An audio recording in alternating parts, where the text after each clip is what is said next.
Hello, good morning students. How are you?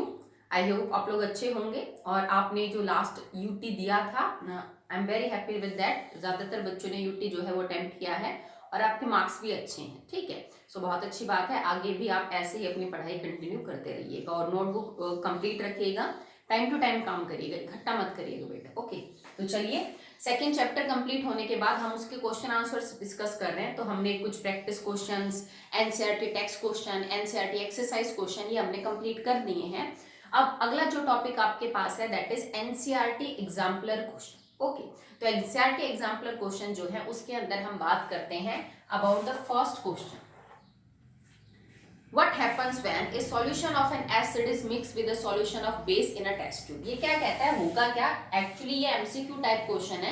आपको 4 option दिए मिलते हैं, आपको उनमें से एक टिक करना है। तो कहता है कि अगर एक टेस्ट ट्यूब में मान लीजिए एसिड है और दूसरी टेस्ट ट्यूब में बेस है और आप इन दोनों को मिक्स कर दें, तो बताइए कौन सी ऑब्जर्वेशन आपको देखने को मिलेगी। Number 1 is the temperature of the solution increases, मतलब रिएक्शन एक्सोथर्मिक हो। ठीक है, पहला कह रहा है कि रिएक्शन का जो टेम्परेचर है वो इंक्रीज करेगा, मतलब आपकी रिएक्शन एक्सोथर्मिक है, हीट बाहर निकल रही है। Okay, temperature of the solution decreases, second में कहता है कि टेम्परेचर घट रहा है, इसका मतलब है रिएक्शन इज एंडोथर्मिक। थर्ड है the temperature of the solution remain same, temperature same रहेगा, ना तो एंडो होगी ना ही एक्सोथर्मिक होगी। And salt formation takes place, और सॉल्ट बनेगा। तो अगर आप इसके अंदर चेक करो तो देखो बेटा, जो एसिड और बेस की रिएक्शन होती है दैट आर एक्सोथर्मिक, जब न्यूट्रलाइजेशन रिएक्शन है वो एक्सोथर्मिक रिएक्शन होती है, तो फर्स्ट सही है। और सॉल्ट भी बनेगा because acid and base react to form salt and water. Okay, endothermic नहीं है, आपको गर्म नहीं करना पड़ता तब जाके एसिड और बेस रिएक्शन करेंगे। टेम्परेचर भी सेम नहीं रहेगा, ये आप अपनी टेस्ट ट्यूब या फिर बीकर को टच करके भी ऑब्जर्व कर सकती हो कि आपने एक टेस्ट ट्यूब में लिया NaOH, एक में HCl, दोनों को टच कर लो, बाहर से एक्वा सॉल्यूशन ही तो लेंगे हम। ओके, फिर दोनों को मिक्स करके देखो तो हल्की से आपको बाहर से गर्म मिलेगी टेस्ट ट्यूब, मतलब रिएक्शन इज एक्सोथर्मिक। तो ये दो ऑप्शन इसमें करेक्ट होंगे। Second, N aqua solution turns red litmus solution blue. कोई एक्वा सॉल्यूशन है बेटा और वो रेड को ब्लू कर रहा है, मतलब वो बेसिक इन द नेचर है, उसका नेचर बेसिक है। Excess addition of which of the following solution would reverse the change. अब ये क्या कहता है कि आपको ये चेंज उल्टा करना है, मतलब मुझे ये जो ब्लू था ना इसको वापस से रेड में कन्वर्ट करना है। ब्लू कलर का जो सॉल्यूशन है उसको रेड में कन्वर्ट करना है। तो बताइए मैं नीचे दी गई कौन सी चीज एक्सेस में डाल लूं ताकि ऐसा हो जाए। अब देखो रेड से ब्लू हुआ, इसका मतलब सॉल्यूशन बेसिक है। अब बेसिक सॉल्यूशन को अगर तुम रेड की तरफ ले जाना चाहते हो तो हमें कोई बाहर से, देखो एक्सेस तभी तो इसने वर्ड यूज किया। अगर ये सॉल्यूशन बेसिक है और इसमें तुम एसिड डालोगे तो एसिड बेस को न्यूट्रलाइज करके न्यूट्रल बना देगा। भाई जो आपका लिटमस का कलर है वो रेड तो नहीं होगा, ऑब्वियस सी बात है।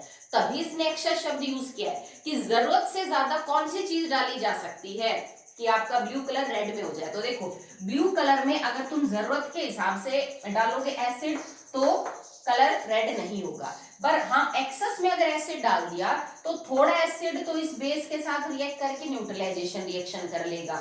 पर तुमने जो जरूरत से ज्यादा एसिड डाला हुआ है, जो बच गया एसिड, वो बचा हुआ जो एसिड है वो मीडियम को एसिडिक कर देगा और वो एसिडिक मीडियम फिर ब्लू को किस में कन्वर्ट कर देगा, रेड। तो हमें एक ऐसा एसिड चाहिए जो इस चीज को कर सके। तो first baking powder not option because basic है, लाइम CaO बेसिक है, अमोनियम हाइड्रोक्साइड बेसिक है, तो इसमें सिर्फ एक ही ऑप्शन करेक्ट है दैट इज हाइड्रोक्लोरिक एसिड। तो HCl is the correct answer. Third देखिए, during the preparation of hydrogen chloride gas on a humid day, हम HCl गैस को बनाना चाहते हैं पर जो बाहर एटमॉस्फेयर है ना वो उस दिन ह्यूमिड है, मतलब उसमें नमी है। ठीक है, the gas is usually pass through the guard tube containing calcium chloride. तो जैसे तुमने गैस बना ली HCl और हम इसको ड्राई चाहते हैं, क्योंकि अगर इसको पानी मिल गया तो फिर तो एसिड बन जाएगा। भाई HCl गैस को अगर हमने थोड़ा सा भी वाटर दे दिया, now it will become HCl aqueous, और फिर ये एसिड है हाइड्रोक्लोरिक एसिड, फिर ये हाइड्रोजन क्लोराइड गैस नहीं है, हमें गैस बनानी है। ठीक है, और अगर भाई नॉर्मल कंडीशन होती तो चलो मॉइस्चर इतना नहीं भी होता हवा में, पर किसी दिन नमी है हवा में अच्छी खासी, बरसात के बाद का मौसम है, तो आप नहीं चाहते कि जो HCl है ये नमी के कांटेक्ट में आए, तो क्या कह रखा है कि जहां इसको बना रहे ना, इसको आगे पास करके हमने कैल्शियम क्लोराइड के गार्ड का मतलब है एक ऐसी जगह में से गुजारा है जहां पे CaCl2 रखी हुई, ठीक है। The role of calcium chloride taken in the guard tube is, actually में यहां लिखना चाहिए एनहाइड्रस CaCl2, क्योंकि ये जो CaCl2 है ना, ये एक्चुअली में 3 फॉर्म में पाया जाता है। इसमें 3 तरह के वाटर ऑफ क्रिस्टलाइजेशन होते हैं। It can be CaCl2.6H2O, can be 4H2O and can be 2H2O। मतलब ये 3 तरह से पाया जाता है अपनी क्रिस्टलाइन फॉर्म में। मतलब जैसे कॉपर सल्फेट जो है वो एनहाइड्रस और हाइड्रेटेड मैंने समझा रखा है आपको, मतलब तो अगर आप एनहाइड्रस कैल्शियम क्लोराइड को पानी के कांटेक्ट में रखते हैं तो बेटा इसमें बहुत स्ट्रॉन्ग टेंडेंसी है पानी को एब्जॉर्ब करने की। अगर आपको जरा सा भी डाउट है कि जो HCl गैस है ड्राई, वो पानी नमी से पानी लेके थोड़ा बहुत और वो एसिड बना सकती है, तो इस गैस को हम CaCl2 के गार्ड के थ्रू पास करेंगे। अगर इसके कांटेक्ट में कोई भी वेपर आएगा, अगर HCl में जरा से भी वेपर हुए, ठीक है, तो उन वेपर को CaCl2 अपने ऊपर एब्जॉर्ब कर लेगा, सॉरी। और जो HCl गैस है ना वो एकदम ड्राई पास होगी, वो गीली नहीं होगी, क्योंकि सारे वाटर वेपर कौन एब्जॉर्ब कर लेगा? CaCl2। तो यही काम होता है। इसमें नहीं, बहुत सारे एक्सपेरिमेंट देखोगे आप केमिस्ट्री में जिसमें आप एनहाइड्रस CaCl2 को एज एन वाटर एब्जॉर्बर के तौर पे यूज करोगे। तो इसमें ऑप्शन क्या है? एब्जॉर्ब द इवॉल्व गैस, नहीं, HCl को एब्जॉर्ब नहीं करता। मॉइस्चर द गैस, गैस को नमी पहुंचाता है, नहीं। Absorb moisture from the gas, ये बात ठीक है कि अगर इसको नमी मिल चुकी है, ये हवा भी थोड़ी गीली है, तो इसमें से पानी को एब्जॉर्ब कर लेगा। So correct option is third. Absorb Cl negative from the evolve gas, नहीं, ऐसा भी कुछ नहीं। Okay, so now fourth question, Which of the following salts does not contain water of crystallization? तो कुछ salts के नाम दे रखे, सब में तो नहीं होते water of crystallization, तो इनमें से कौन सा है जिसकी वाटर ऑफ क्रिस्टलाइजेशन नहीं है फॉर्मूले में? नंबर 1 ब्लू विट्रॉल, तो ब्लू विट्रॉल में तो है, क्योंकि ब्लू विट्रॉल होता है बेटा कॉपर सल्फेट डॉट 5H2 पेंटा, ठीक है, हाइड्रेटेड होता है ये कॉपर सल्फेट, तो इसमें तो है water of crystallization. Baking soda में नहीं है, because baking soda is simply NaHCO3, तो एक तो आपका ऑप्शन ये है। चलो बाकी चेक कर लेते हैं। अगला है वॉशिंग सोडा, तो वॉशिंग सोडा में होते हैं Na2CO3.10H2O। नेक्स्ट इज जिप्सम, तो जिप्सम में भी होते हैं CaSO4.2H2O। तो इसमें बेकिंग सोडा है जिसमें कोई वाटर ऑफ क्रिस्टलाइजेशन नहीं। ओके, नेक्स्ट देखिए, sodium carbonate is basic salt because, कह रहा है कि जो सोडियम कार्बोनेट है ना, फिफ्थ क्वेश्चन है, वो बेसिक है, बताइए उसका रीजन क्या है? Why it is basic? तो एक्चुअली में ये पूछना चाहता है कि किस टाइप के एसिड और किस टाइप के बेस का बना है। तो आपको पता है, ऑप्शन की जरूरत नहीं है। It is made by a strong base NaOH and a weak acid H2CO। So weak acid और स्ट्रॉन्ग बेस से बना है, that's why it is basic. तो ये ऑप्शन आई थिंक है आपका लास्ट है, D, weak acid and strong base, ठीक, इसी वजह से ये अपना नेचर बेसिक दिखाता है। नेक्स्ट है sixth question, calcium phosphate is present in our tooth enamel, its nature is. देखो, जो हमारा कैल्शियम फॉस्फेट का बना हुआ इनेमल है, जो दांत का व्हाइट पार्ट होता है, इसको हम इनेमल बोलते हैं, ठीक है, जो आपको दिखता है बाहर।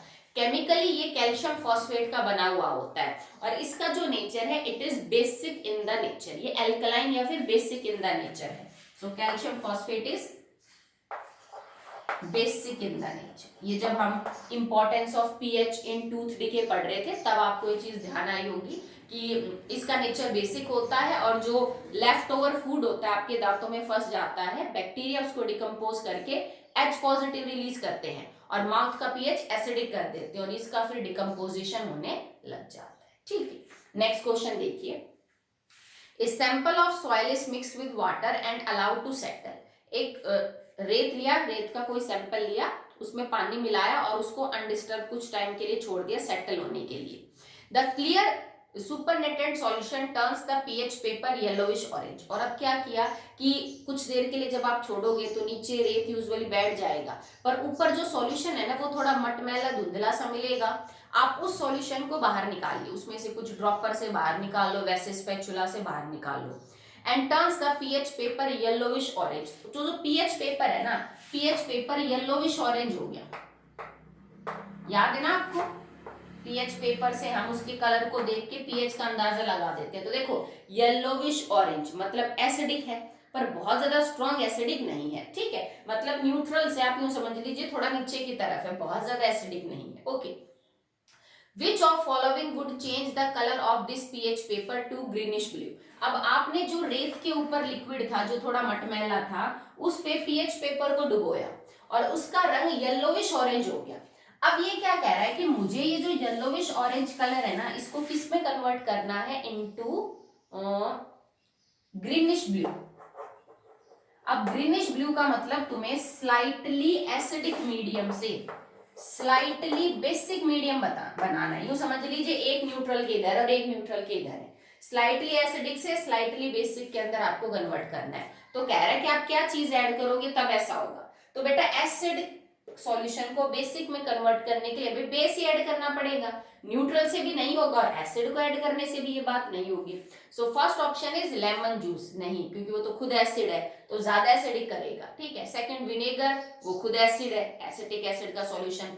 थर्ड कॉमन सॉल्ट, वो तो न्यूट्रल है, तो न्यूट्रल और एसिडिक चीज को तो ऐड करने से हम एसिड को बेस बना ही नहीं सकते। लास्ट आपके पास ऑप्शन है एन एंटासिड। अब एंटासिड्स क्या होते हैं, ये वो दवाइयां हैं जो कि एसिडिटी को दूर करने के लिए ली जाती हैं। तो मतलब इनका नेचर तो बेसिक ही है, न्यूट्रलाइजेशन प्रिंसिपल पे काम करते हैं। तो अगर हम कोई एंटासिड ऐड करें इसके अंदर, तब ये येलोइश ऑरेंज से कलर का कैसा हो सकता है, ग्रीनिश ब्लू हो सकता है। ओके, चलिए नेक्स्ट क्वेश्चन देखिए, 7th 8th। The next question is question number 8। आप जब इनको फेयर कॉपी में अटेम्प्ट करेंगे, so no need to write all the options, जो करेक्ट ऑप्शन है आप उसको लिख दीजिए, ठीक है, पूरा लिखने की जरूरत नहीं है आपको। 8th क्वेश्चन है, which of the following gives the correct increasing order of N acid strength. तो एक्चुअली मैं बता देती हूँ, आपको 3 एसिड दे रखे हैं, एक HCl है, एक एसिटिक एसिड है और एक पानी है, ठीक है। इन तीनों को आपको एसिडिक स्ट्रेंथ के हिसाब से अरेंज करना है, इंक्रीजिंग ऑर्डर और डिक्रीजिंग ऑर्डर, मतलब सबसे कमजोर एसिड कौन है, फिर स्ट्रॉन्ग कौन है, फिर स्ट्रॉन्ग कौन है। तो देखो आप कहोगे कि मैडम पानी तो न्यूट्रल होता है, पानी तो एसिड है ही नहीं। बेटा आगे आप पढ़ोगे हायर क्लासेस में दैट वाटर हम has some acidic character, water acidic होता है पर बहुत कमजोर एसिड है, ठीक है। तो सबसे कमजोर तो पानी है, ठीक है, तो हमने सबसे पहले लिखा वाटर को। अब out of acetic acid and HCl, मैंने आपके यूटी में भी ये दिया था कि स्ट्रॉन्ग एसिड स्ट्रॉन्ग बेस को क्लासिफाई करना था आपको। तो इन दोनों में से एसिटिक एसिड कमजोर एसिड है, जबकि HCl तो स्ट्रॉन्ग एसिड है।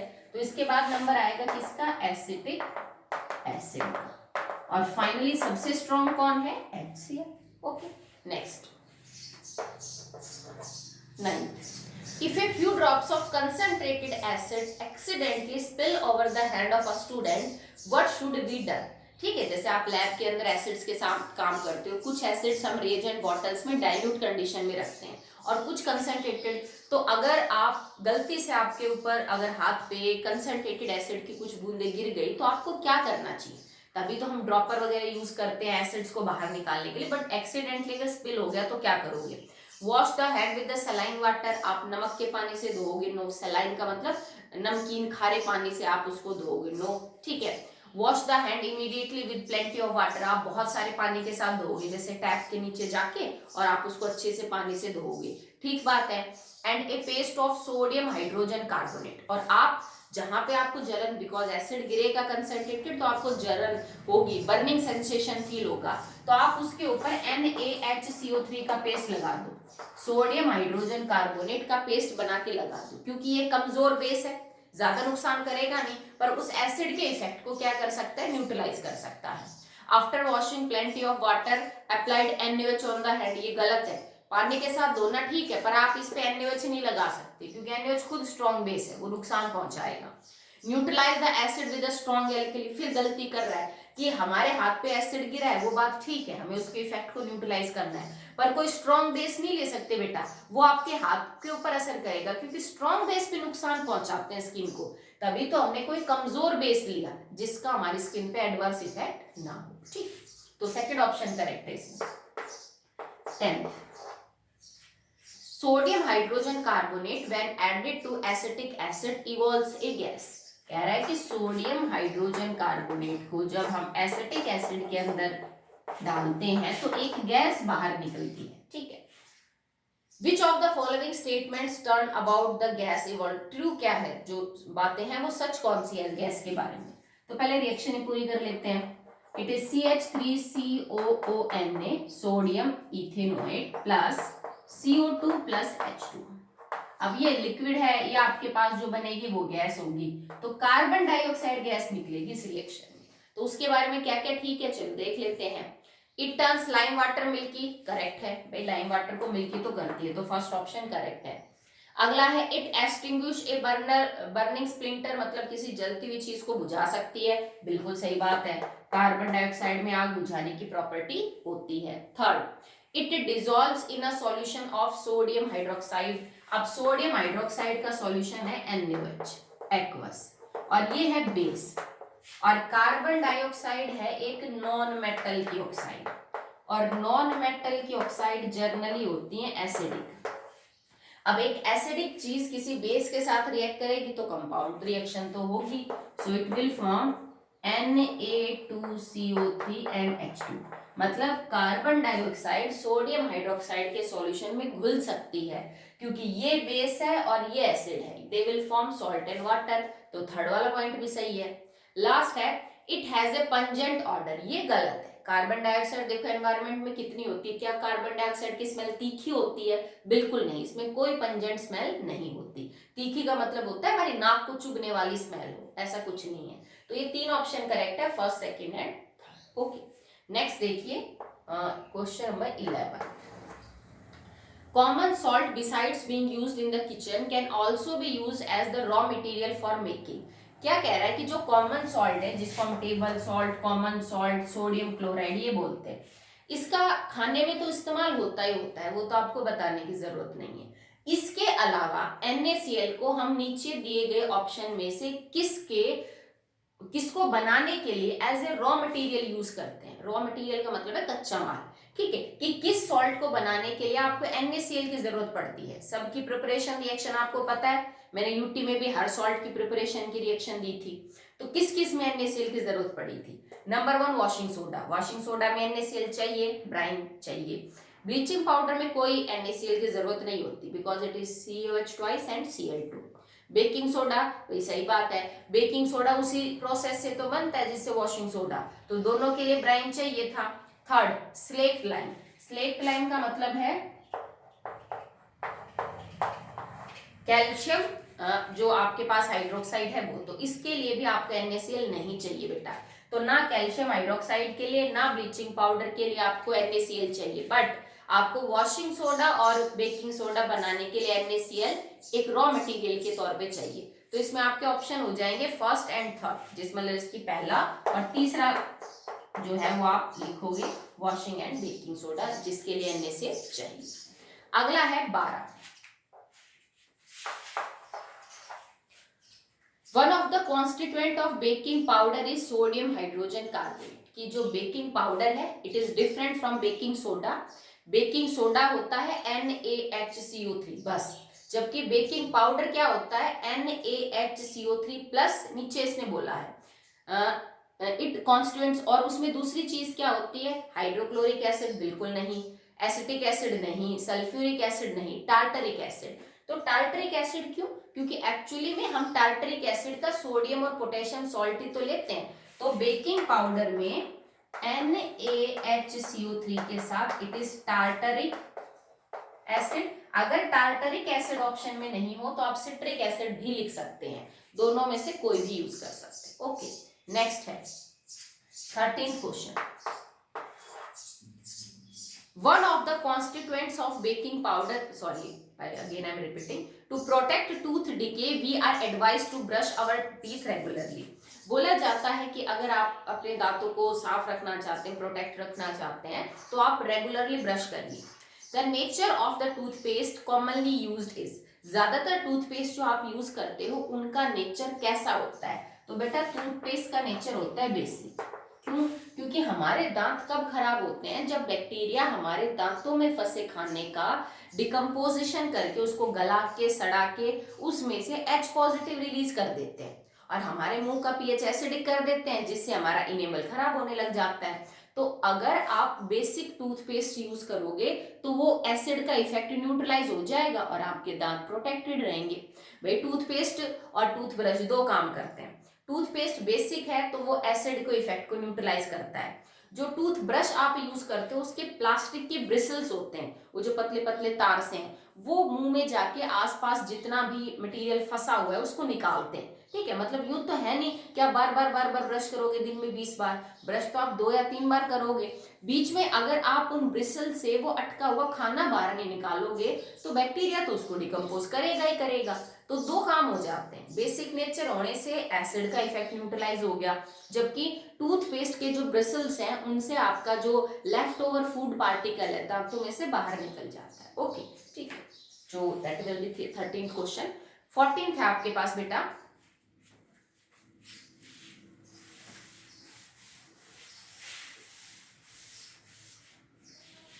Fourteenth question is which of the following statement is correct about an aqueous solution of acid and a base? आपके पास एक aqueous solution है एसिड का और एक आपके पास aqueous solution है बेस का। इनके बारे में क्या करेक्ट स्टेटमेंट जो है वो सही है?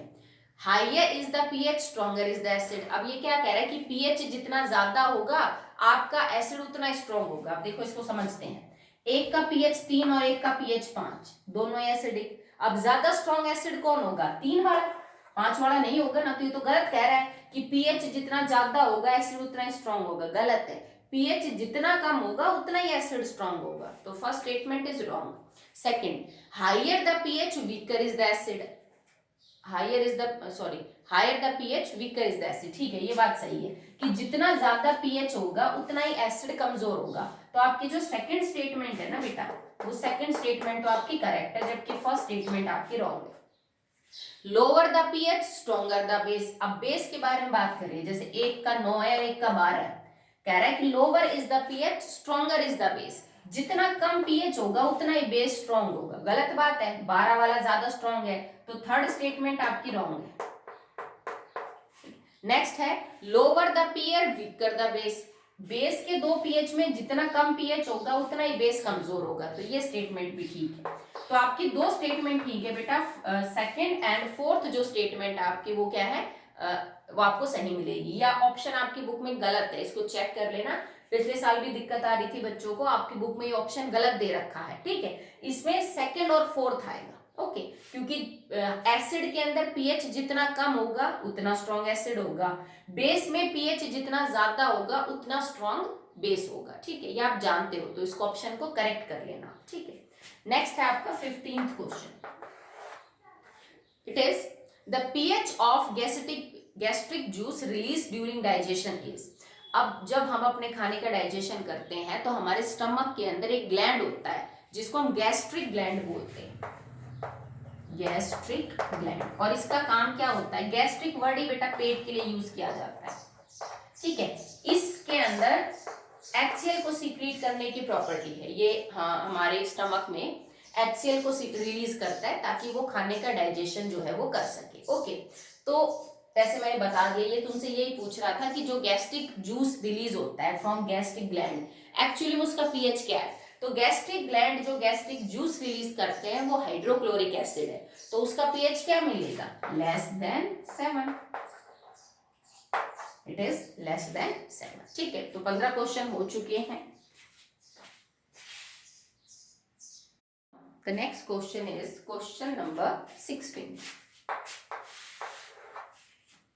It is which of the following phenomena occur when a small amount of acid is added to water? ये क्या कहता है बेटा कि जब आप वाटर के अंदर थोड़ा सा एसिड डाल लेंगे, तो बताइए कौन कौन सा जो फिनोमिना है। Again I am small amount of water amount of acid is added to water, ठीक है। हाँ, एसिड को हम वाटर के अंदर डाल रहे हैं, तो बताइए कौन कौन से जो फिनोमिना है वो देखने को मिलेंगे। First one is ionisation.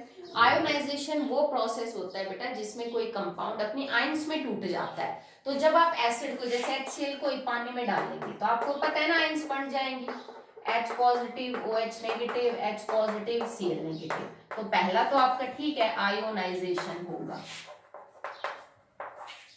Second है न्यूट्रलाइजेशन, ये तो गलत बात है, एसिड और पानी से न्यूट्रलाइजेशन नहीं होती है। थर्ड है डाइल्यूशन, ये बात भी ठीक है, भाई पानी और एसिड को मिक्स कर रहे हो तो डाइल्यूट ही हो रहा है एसिड, ये भी ठीक है। सॉल्ट फॉर्मेशन गलत है, कोई सॉल्ट नहीं बनेगा। तो दो चीज ठीक है, डाइल्यूट हो जाएगा आपका एसिड एक तो, और एक वो आयोनाइज हो जाएगा। अगला है 17वां question, Which one of following can be used as an acid-base indicator by a visually impaired student? एक बच्चा है जिसको देखने में थोड़ी दिक्कत आ रही है, वो देख नहीं सकता प्रॉपरली, तो कौन सा इंडिकेटर एसिड बेस को डिफरेंशिएट करने के लिए वो यूज कर सकता है? ज्यादातर जो हमने एसिड बेस इंडिकेटर लिए वो सब कलर से ही बताते हैं ना बेटा कि ऐसा कलर है तो ये। अब अगर किसी बच्चे को विजन में ही प्रॉब्लम है, वो देख ही नहीं पा रहा है, तो वो रंग से तो आइडेंटिफाई नहीं कर सकता देख के, तो कौन सा इंडिकेटर उसके लिए काम करेगा? Olfactory indicator. वो स्मेल तो कर सकता है ना, तो लिटमस उसके काम का नहीं है क्योंकि वो तो कलर से बताता है। टर्मरिक, प्यूटूनिया लीव्स, ये प्यूटूनिया एक फ्लावर का नाम है जिसकी पंखुड़ियों में जैसे हम हिबिस्कस वगैरह चाइना रोज से निकालते हैं, इसी तरह। तो इसके अंदर वेनिला एसेंस आपका आएगा क्योंकि वो एक ऑल्फैक्टरी इंडिकेटर है, वो स्मेल से डिटेक्ट कर सकता है, ठीक है। अगला 18th, Which of following substances will not give carbon dioxide on treatment with dilute acid? Dilute acid के साथ इनमें से कौन है, जैसे मैंने हाइड्रोक्लोरिक ही मान लिया, जो CO2 नहीं देगा? So number 1 is marble, calcium carbonate marble देगा CO2। अगला लाइमस्टोन, यही होता है लाइमस्टोन, CaCO3 देगा। अगला है बेकिंग सोडा, NaHCO3 देगा। जिनके जो खुद कार्बोनेट या बाइकार्बोनेट है वो तो देंगे ही। लास्ट है लाइम, बेटा लाइम होता है CaO, तो इसके अंदर तो कार्बन भी नहीं है, कार्बन डाइऑक्साइड कहां से देगा? ना HCl में कार्बन है ना इस पे कार्बन है, तो कहां से देगा? तो ये नहीं देगा, बाकी सारे आपके देगा, ठीक है। आगे देखिए इसको, next question is, it is number 19, which of the following is acidic in nature? इनमें से एसिडिक कौन है? लाइम जूस, नींबू का रस होता है बिल्कुल। ह्यूमन ब्लड नहीं, हम स्लाइटली बेसिक, हमारा जो खून का pH है 7.4, हल्का सा basic. Lime water, CaOH twice, it is basic. Calcium hydroxide basic है। एंटासिड बेसिक, तो कौन सा ऑप्शन आएगा? लाइम जूस, सिंपल है, ठीक है। नेक्स्ट इज 20th क्वेश्चन, इसमें एक एक्सपेरिमेंट है बेटा, एक रबर कॉर्क है जिसके ऊपर 2 कील हैं, उनको तार से बैटरी से जोड़ रखा है और सॉल्यूशन ले रखा है एक्वस NaOH का। मतलब हम एक्वस NaOH के अंदर से इलेक्ट्रिसिटी पास करके और फिर बीच में एक बल्ब लगा रखा है। वो एक्टिविटी थी ना ग्लूकोज और इथेनॉल को उसका बिहेवियर चेक करने की, क्या वो बल्ब जलता है कि नहीं। तो हमने NaOH को बीकर में लेके और तार उसमें डाल के, इलेक्ट्रोड्स डाल के हम ये चेक करना चाहते हैं क्या NaOH में से बिजली पास होती है, बल्ब जो लगा रखा है वो जलेगा कि नहीं। तो देखो बेटा, बेस और एसिड पानी के कांटेक्ट में आयंस रिलीज करते हैं, NaOH तो स्ट्रॉन्ग बेस है, आयंस देगा, और लिक्विड कंडीशन में इलेक्ट्रिसिटी पास करने के लिए आयंस ही चाहिए जो NaOH के पास है। तो एक चीज तो बड़ी सिंपल है कि बल्ब तो जलेगा, इलेक्ट्रिसिटी तो कंडक्ट होगी। तो इसमें से 3 ऑप्शन में तो बल्ब ही नहीं जला रखा इन्होंने। फर्स्ट में बल्ब विल नॉट ग्लो, गलत है। थर्ड और फोर्थ में bulb will not glow, bulb will not glow, ये तो गलत बात है। बल्ब तो जलेगा बिकॉज एसिड और बेस के सॉल्यूशन आयंस रखते हैं और आयंस होंगे तो इलेक्ट्रिसिटी कंडक्ट होगी। तो इसमें थर्ड ऑप्शन करेक्ट है आपका, bulb will glow because NaOH is a strong base and it furnishes ions for conduction. मतलब देना, ये एक स्ट्रॉन्ग बेस है और ये आयंस देगा सॉल्यूशन में, इसलिए बल्ब आपका जलेगा, ठीक है। नेक्स्ट है 21, विच of the following is use for dissolution of gold? Gold को घोलने के लिए आप किसको यूज करोगे? अब गोल्ड और प्लेटिनियम नोबल मेटल है, इतने इनर्ट हैं कि इनको स्ट्रॉन्ग से स्ट्रॉन्ग एसिड भी नहीं घोल पाता। HCl, HNO3, H2SO4 नहीं घोल पाते, तो हम किस सॉल्यूशन को यूज करते हैं? एक्वा रीजिया, ठीक है, ये बताया था मैंने। Aqua regia. ये क्या होता है बेटा, ये कंसंट्रेटेड HCl और कंसंट्रेटेड HNO3 का एक सॉल्यूशन है 3:1 में। ये घोल देता है प्लेटिनियम और गोल्ड को अपने अंदर, बाकी कोई अकेला एसिड नहीं घोल सकता, ठीक है। Which of the following is not a mineral acid, 22वां क्वेश्चन है। मिनरल एसिड कौन सा नहीं है, तो मिनरल एसिड वो होते हैं जो हमें रॉक्स वगैरह से मिलते हैं, नॉन लिविंग सोर्सेज से। तो देखो कौन सा नहीं है, हाइड्रोक्लोरिक, सल्फ्यूरिक और नाइट्रिक, ये तीनों मिनरल हैं। पर सिट्रिक एसिड मिनरल नहीं है, क्योंकि सिट्रिक एसिड हमें खट्टी चीजों से मिलता है, जो फ्रूट्स वगैरह है, लिविंग प्लांट से। Okay, next is 23, which among the following is not a base, नीचे कौन सा बेस ही नहीं है, 23वां question. So sodium hydroxide NaOH है, KOH पोटेशियम हाइड्रोक्साइड है, NH4OH अमोनियम हाइड्रोक्साइड है, बट C2H5OH नहीं है। इसमें पीछे OH लगा दिया, इसका मतलब ये बेस नहीं है, क्योंकि ये अपनी आयंस देता ही नहीं है सॉल्यूशन में। इथेनॉल ना तो H पॉजिटिव देगा ना OH नेगेटिव देगा, so it is not a base, ठीक है।